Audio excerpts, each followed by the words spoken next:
Hello and welcome to my thoughts on Homeworld 3. Homeworld 3 is a real-time strategy game set in a fully realized 3D universe published by Gearbox and developed by Blackburn Interactive. It has an asking price of $60, and as always, one of the first questions we ask is this game worth $60? I don't know. I am a fanboy. I freely admit that. Have enjoyed the Homeworld series since its first release in 1999. However, this game has flaws. Is it worth $40? Yes, definitely. That is what I paid for. I am going to tell you this. You will get about 12 to 15 hours out of the single player campaign. You will get another 10 or so out of the multiplayer skirmish, especially once you start adding in mods.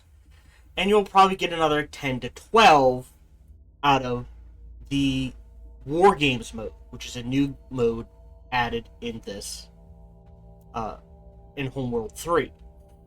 So roughly 30-ish hours of gameplay and a mechanically, sound-wise, and mostly visually well done RTS set in a 3D, fully realized 3D world appeals to you, then yes, it is worth the $60. Otherwise, I can safely say it's worth $40 and to wait for it to go on sale. To get into the minutia, and this is the problem with this particular review, we have to address the elephant in the room. Homeworld 3 has 20 years of expectations to live up to. There is no game that I can think of that would live up to 20 years of expectations. Unfortunately, even without those expectations, the game is average. It is not amazing, it is not spectacular, and that is the problem with having 20 years of expectations. Overall, they nailed the graphics, the sounds, the controls, and the unit designs. Mechanically, visually, sound-wise, this is a Homeworld game, and it does live up to the legacy in that way. However, the single-player story is very average. It's not bad. It's not great. It's average. There are individual moments that might trigger nostalgia for players that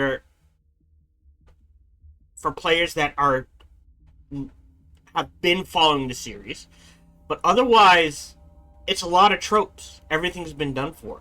They made a cinematic change, and it's going to be up for debate.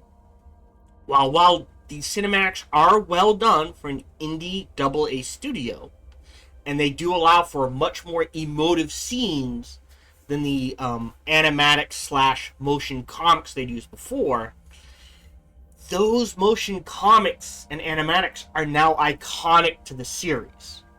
So, you're either going to love it, or you're going to hate the new change to the cinematics. And again, because with the single-player campaign, if you're a longtime fan of the series, because of changes in the story, which I will wait for you to play, you may end up hating the story. So that's something to keep in mind. The skirmish mode is skirmish mode. It's exactly what you would expect. If you've been watching the footage during this review, that's what I'm showing you. Skirmish mode. And finally, there is War Games mode. War Games mode is a good idea. I like the idea of a roguelite type of game and an RTS done well. Unfortunately, while great in concept, the execution leaves much to be desired. At the time of recording, the more you succeed, the harder the game gets. And unfortunately, it is balanced in such a way where in most roguelites, finding those awesome combos, here's my combo, let me pop off, get harder and harder the more you succeed. So they need to go back and rebalance and redesign how rewards are handled out in the War Games mode. Like I said, you'll get about 10 to 15 hours out of that as well. So again, is this game worth $60? I don't know. It is definitely worth $40. And again, if you're interested in a fully 3D RTS that is mechanically, visually, and audio-wise well done, with a 10 to 15 hour campaign, about 5 to 10 hours of skirmish mode, probably longer with the mods, and about 10 to 15 hours of War Games mode, then potentially for you it is worth the $60. However, that is up to you and your budget. Those are my thoughts on Homeworld 3. Do you agree with my thoughts? Do you disagree with my thoughts? I'm always up for interesting conversation and respectful conversation in the comments. So feel free to leave a comment, like, subscribe, or smash that bell. Even better, check out other videos and playthroughs I've done. Best is come on over and check me out when I stream live every Sunday through Friday, life permitting. Thank you very much for joining me, and until we see each other again, remember to be kind to one another.